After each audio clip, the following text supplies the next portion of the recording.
Seven things men instinctively notice in a woman and find very attractive. We're going to dive into this conversation today. So, are men and women radically different from one another? Many people will tell you that there are certain aspects of men and women that are radically different, but I find that most human beings actually have quite a bit of similarity, whether it's their lifestyle, whether it's their emotional capacity, or their physical capacity, although there are differences. And we're going to dive into some of those in a moment. And then we're going to talk about what is actually attractive, believe it or not, to both men and women alike, that we notice right away. Now, I think it's important to recognize that some of the differences between men and women is from an instinctual perspective, from that perspective of the cave person days. You know, whether men are the provider protectors and women are the hunter and gatherers. There is certainly programming and script within our DNA that actually has code, just like code for computer programming. There is code that is quite a bit different between men and women.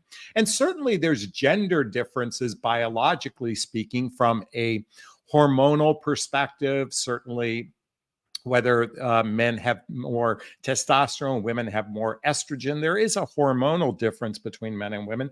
And certainly there's socialization differences. Boys have throughout history have been raised a certain way, and girls have been raised a certain way. Although I don't know how that's the current generation of Gen Zs, how that plays into effect. But certainly for those of us who are baby boomers or Gen Xers. Now, this is where it gets tricky because our imprinting occurs around or with the people who raised us. Now, this is where there can be quite a bit of similarities between men and women, depending on the imprinting, depending on their childhood wounds, depending on their traumas and their experiences and their love attachment style. There can be very much similarities between men and women. Meaning, if someone has an anxious attachment style, that isn't gender-based, or an avoidant attachment style, that isn't gender-based. The experience of what feels familiar from our childhood as we experience as adults isn't so much gender-based. Our age and our life experiences aren't very much gender-based. Certainly our cultural and religion, what we've experienced culturally and religiously may not be overtly gender-based. Our socioeconomic and our education isn't so much gender-based. Our physical health and our appearance isn't gender-based. Our ability to be introspective isn't gender-based. Okay. Why is this so important in this conversation? Because while this topic is the 7 things men instinctively notice in a man and woman, I'm here to suggest that these 7 things I'm about to share are actually true for men and women alike. But what we have to examine when we think of male and female differences is we have to think of individual differences. And I want to illustrate something from a Netflix series called Nobody Wants This. Have any of you seen it yet? If you haven't, I highly recommend checking it out. It's the story of roughly 40. They're in their 40s. So the primary 2 characters, the man and woman, are in their 40s. Okay, the man happens to be an up and coming rabbi. He's very devout in his belief system. He meets his name is Noah. Meets a young woman named Joanne, who has no real religious background. From that perspective, kind of leads quite a bit different life than he does. Now, why is this so important? Because when we talk about differences with people, and I'm going to illustrate this in a point, this has nothing to do with gender. We actually have to look at the individual person and the differences and the experiences and the programming, everything I shared before, to evaluate a person not based on their gender, but based on who they are as a person. So the show starts off with Noah ending a relationship with a woman he'd been together for 3 years because there was no spark. However, she was Jewish. She got along with the family. The parents loved her. She was all set to be a rabbi's wife, but he ends the relationship because there's no spark. And then he meets a woman coincidentally at a party, and there's tremendous spark, but they have radical differences between each other. He's an up and coming rabbi, and she hosts a sex podcast. And so, on the surface, they're radically different. But what ends up happening is they do fall in love with each other. I'm sorry if this is a spoiler alert, but it creates contention because is she really going to be accepting of his lifestyle, or is he going to have to compromise his lifestyle? You see, when we think about differences, let's look beyond the surface level differences, that cave person difference, the biological difference, the socialization difference. Let's look at the differences, because if he'd stayed with the first woman, his father says you probably would have had a happy life, because they have so many similarities, except they're missing this one piece of spark. And yet, for him to have spark, he has to choose someone so radically different than him. And it's possibly going to create a tremendous amount of contention. See, when it comes to human pair bonding, we have to recognize that differences require some understanding. And so I want to illustrate this in a moment, to illustrate differences. So first, and by the way, this show might not be the best example in this particular case, but when two people have a difference, first we have to tolerate the difference, because if we don't tolerate the difference, if we're intolerant, it's never going to work. So our first step with a difference is to tolerate it.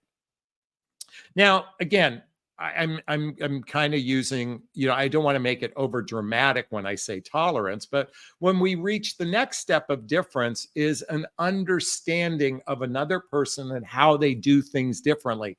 This is not gender-based, okay? We have to kind of get away from the whole gender expectation and look at an individual on their own merit. So the next step is to understand the difference.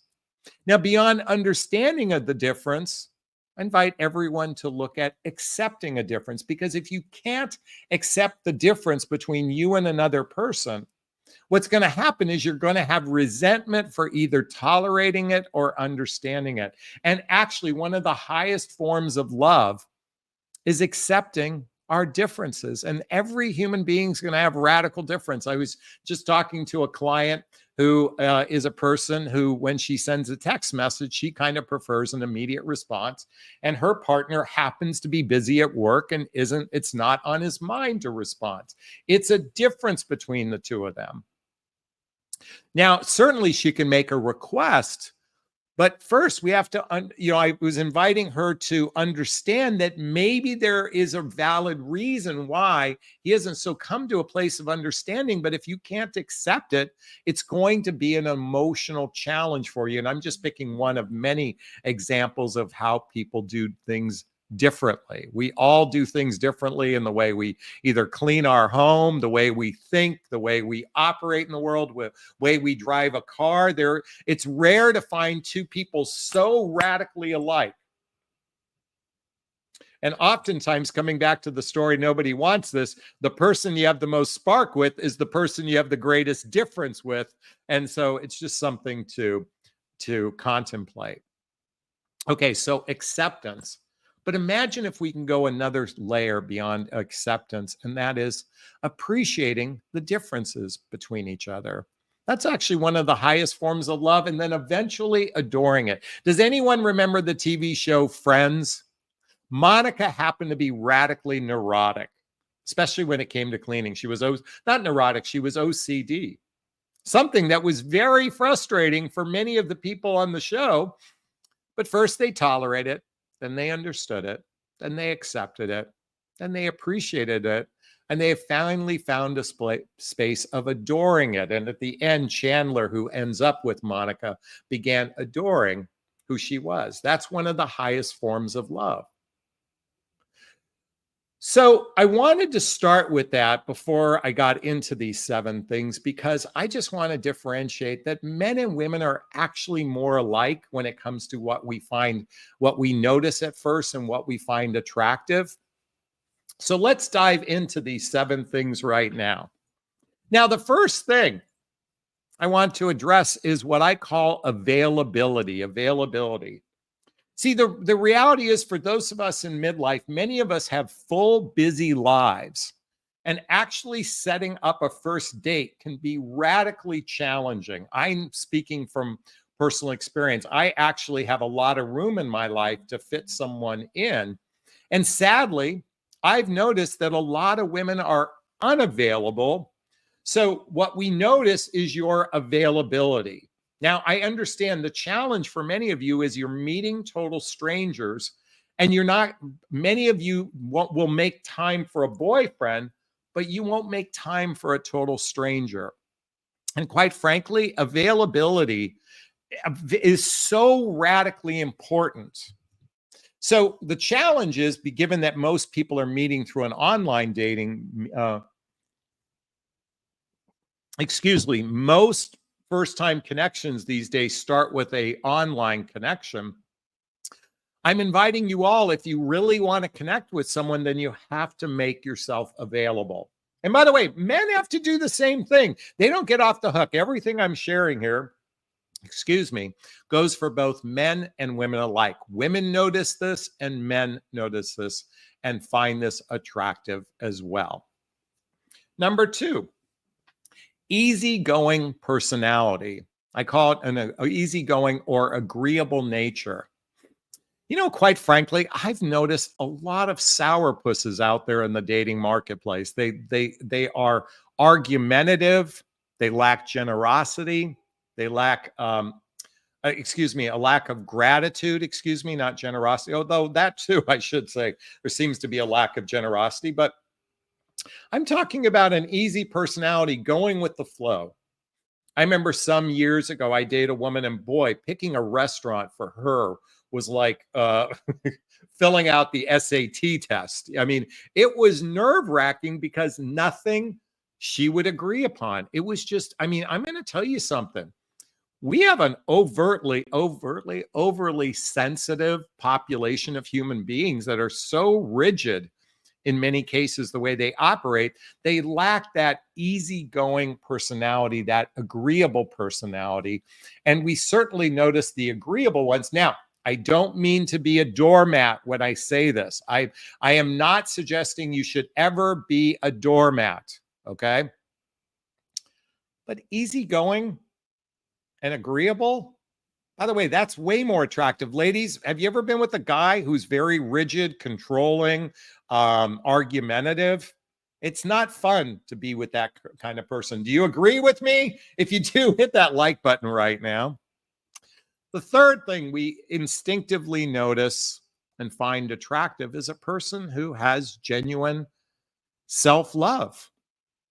Self-love means self-regard, self-respect, self-worth, self-confidence, self-reliance, self-discipline. You know, now I'm going to say here that the vast majority of human beings on some level are hurting on the inside of not feeling good enough, not feeling lovable, not feeling likable. And I want to differentiate between the people that are rigidly stuck in their woundedness. In fact, many of those people stuck in their woundedness have victim consciousness. Everything is a complaint. The world is against them. You know, even the doorbell not ringing properly is like a monumental thing in their life. And I'm being tongue in cheek when I say that. You know, we're all a work in progress, but there are those who are actually working to improve upon themselves. So they're moving in the scale of growth in the area of self-love versus those people who are stuck. And that's what I'm differentiating when I say self-love, self-respect, self-confidence, self-worth.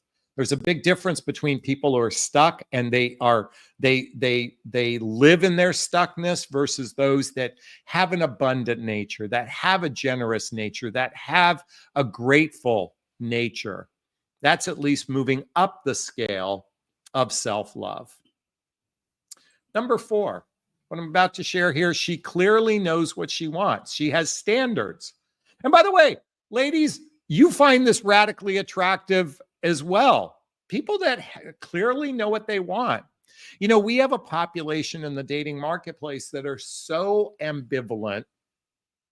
They lack a real direction. They know they want companionship. They know they want connection. They know they want physical intimacy, but they lack that game plan for commitment. And whether you're a man or woman, and I've noticed this in women just as much as men, is if you're not committed to commitment, if you're not committed to a path to commitment, if you're not actively discussing the real purpose of your relationship, well, let's just take it slow. You know what? I don't want to rush things. That's a person who doesn't know what they want. A person who clearly knows what they want, they have a standard, and they literally list that standard right from the very beginning. Because the fifth thing we notice is people that have boundaries and they stick to they honor their standards. They honor their standards. As many of you know, I've shared this, but I'll give you an example of my standard when it comes to relationship. And this is when I'm physically intimate with someone. So in other words, we've agreed to physical intimacy, we've agreed to monogamy, we've agreed to exclusivity. This is my standard. And I invite you to use this if you wish. My standard is we spend 3 or 4 days and nights a week together, doing shared activities, hobbies, mutual interest, spending time with family and friends, traveling together, teamwork, building skills both in our personal and our professional life, intimacy, both physical and emotional intimacy that leads to either moving in together or getting married. That's my standard. And honoring that standard is your boundaries and your agreements with another person. We notice this. Now, I know many of you will say the minute I set up a standard, they run away. Well, guess what? You want that. That's what a boundary is. A boundary is simply what's okay or what's not okay for me. If you are afraid to speak your truth to someone, is that someone you want to be in relationship with? I hope the answer is no. And sadly, many of you say yes to that. Number 6, I think it's important to address sex. I think it's important to be flirty, to be sexy, to be passionate, to be desirous of sex. Sex is the whole point of a romantic relationship. I mean, otherwise you just have friendships. The whole point of a romantic relationship is physical intimacy. So we notice flirtiness, we notice sexiness, we notice a passion, we notice desire. And by the way, we men have sex on the brain. We notice it, and you notice it from us. Now, having a little bit of class matters. Look at when the guy sends the dick pic or gets way too into sexual innuendos without, feeling the room. I get it. That's frustrating. And certainly a woman who overtly expresses sexuality. I see this with a lot of women on dating apps. All they're doing is flaunting their sexuality. I'm not talking about that. I'm talking about in a fun, playful, flirty way. You demonstrate that sexy, passionate, desirous of sex because, as I said earlier, that's the whole point. And number 7, compassionate communication. Compassionate communication. The way I identify compassionate communication, it's the difference between being logical and irrational. I'm going to be candid with you, ladies. Many of you, when you communicate, you make no sense whatsoever. You're just rambling in different, it's like spaghetti sometimes. That's not compassionate communication. That's not rational. That's irrational. When a man asks you a specific question, he would like an answer, and he doesn't want to necessarily have to live through a 15-minute dissertation. I'm inviting you all to be rational in your communication, be logical in your communication, because many of you, and especially when it comes to expressing your needs, wants, and desires, many of you are vomiting your needs in a way that we don't understand. And by the way, I'm inviting men. I'm asking women to be more logical communicators, and I'm inviting men to be more emotional communicators beyond that initial hunt phase of when we're trying to have physical intimacy with you. Is this sinking in? Is this resonating with you? Please let me know. Those were the 7 things men and women notice instinctively and find attractive. If this is resonating with you, post a comment below. I'd like to hear your thoughts. As always, if you find value in my videos, please hit that like button. Please share this video. Please subscribe to my channel. Hit that notification bell so you can be notified of new videos. And also, do me a favor, hit the notification bell on your phone as well. And if you want to connect with me directly, there's links below to schedule a discovery call with me to see if working with a coach is right for you. There's a link to join my group called Midlife Love Mastery. There's a link to follow me on Instagram, to get my dating vows, to join my mailing list, all listed below.